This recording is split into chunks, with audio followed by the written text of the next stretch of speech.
middleweight champion of the world. You know shit about boxing. But the rematch, you can see from the pictures there, absolutely unprecedented at the time. Amazing, packed into Wembley. Carl never tires of reminding people, packed house. I've always wanted to ask you, the result obviously didn't go your way, and we can talk about that, but does that kind of compensate for it in any way? Obviously not at the time, but now when you look back. Yeah, now it does. When I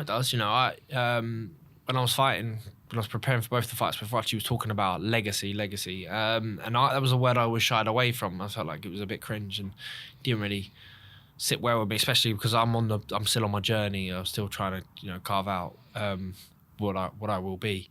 And it's an opinion sport, so how do you measure your success? You can't measure it off how many fans and followers you got, because they don't stick around forever and stuff like that. But for us, me and Carl, this is something that we can look back on and say, well, we made history at that point in time. It was post-war attendance record for boxing. It was a huge fight for British boxing, and it captured the public's imagination. It was front and back page news, and to some degree, and it was definitely a significant chapter in boxing's history in the UK, and it's kicked on. Obviously, boxing is a much bigger and more widestream sport since that fight, and that fight likely played a big part of it. So that's something that I can look back on and be proud of. I don't watch the fight back much. It's still a tough pill for me to swallow, and that is the lesson that we learn, is that you can make one mistake in boxing and pay the ultimate price. And then back to unwavering self-belief, confidence and resilience. So we talk about the first fight, when you think you're going to win, you think you're a champion, you think you're walking around without a belt, and then just going to go and collect it in the biggest fight in British boxing history.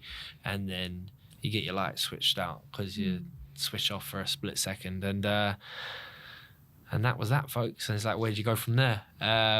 We got to get back on, don't waste no time. Just get back on the train and get back to work, and plough on for whatever you can come next. But it is, it took me a long time to look back on it. Maybe even I had to soften the feelings towards Carl to really enjoy Wembley now. And Wembley's coming up again. There's Dillian Whyte versus Tyson Fury, Wembley Stadium. Trying to break the record. You can get 92,000 in there or something. I don't know. You can keep breaking the record. I mean, these fights, these mega fights, they could build stadiums. There are stadiums that could fit the capacity of people that want to be there. Wembley could have sold multiple times over when I fought Carl. If he didn't knock me out so hard, then maybe we could have had one a week for one a week. Do 4 nights there like Adele, do Thursday through Sunday. Yeah. So we set the precedent for Wembley. I don't know if Carl's had an invite to the Tyson Fury fight. I haven't yet. I'd like to go.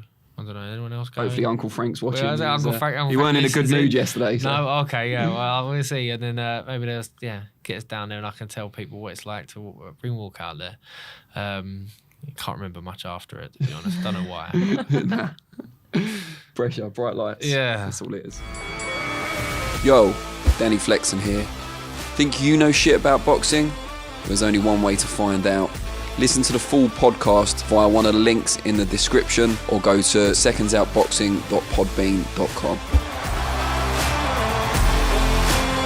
You know shit about boxing.